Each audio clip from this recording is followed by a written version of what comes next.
La mouche 7C cause chez le bétail la trypanosomose qui, au-delà des pertes directes par la mortalité, cause aussi des pertes indirectes par baisse de production de viande, production de lait.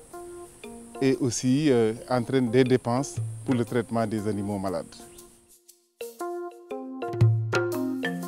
Dans la zone des Niayes où la mouche est en train de disparaître et où la maladie aussi est en train de disparaître, il y a déjà des innovations au niveau des éleveurs qui sont en train de changer leur système de production.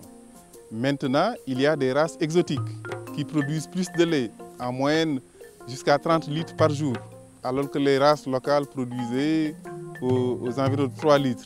Il y a aussi des métis races locales et races exotiques, qui produisent jusqu'à 15 litres par jour.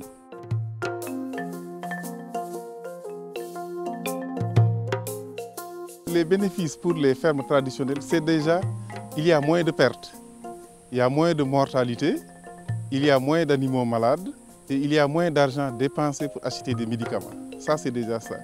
Et la production laitière locale a aussi augmenté. Et ils vendent plus d'animaux pour la boucherie. Donc les revenus de ces éleveurs-là ont augmenté. Et ça se voit parce que là, leur niveau de vie quand même a été amélioré.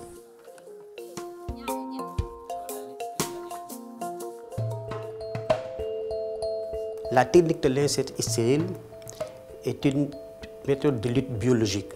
Et quand je parle donc de méthode de lutte biologique, nous utilisons dans le cadre de ce projet des mâles stériles, c'est-à-dire des mâles qui sont irradiés, qui vont s'accoupler, qu'on va lâcher dans le milieu extérieur et qui vont s'accoupler avec les femelles sauvages.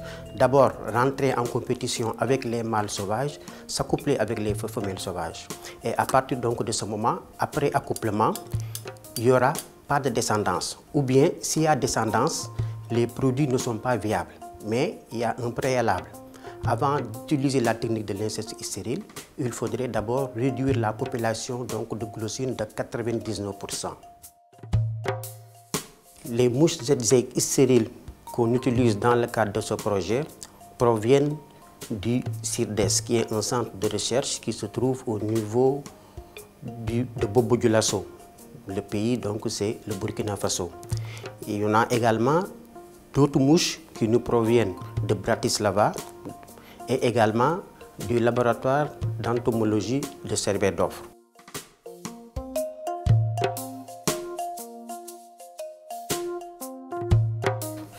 Mais nous ne recevons pas des mouches adultes. Nous recevons des pupes qui ont à peu près 28 à 29 jours d'âge qui ont été irradiés. Et les émergences vont se faire dans notre insectarium.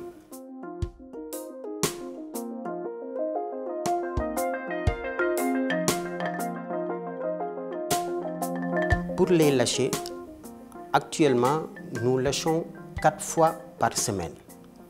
3 fois lâcher aérien en utilisant le gyrocoptère et 1 fois par semaine en faisant le lâcher au sol avec les boîtes biodégradables.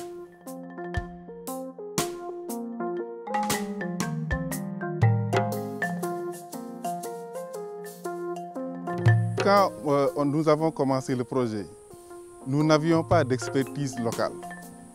Et c'est l'agence, l'AIA, qui nous a apporté un support technique et scientifique très important, et même financier. Mais sans le support technique, la formation des agents, l'équipement, l'appui scientifique, on n'aurait pas pu réussir. Donc il y a eu l'AIA et d'autres partenaires, comme le CIRAD, qui ont appuyé notre équipe locale, à former et à appuyer l'équipe locale pour conduire le projet. Sans cet appui, on ne serait pas là.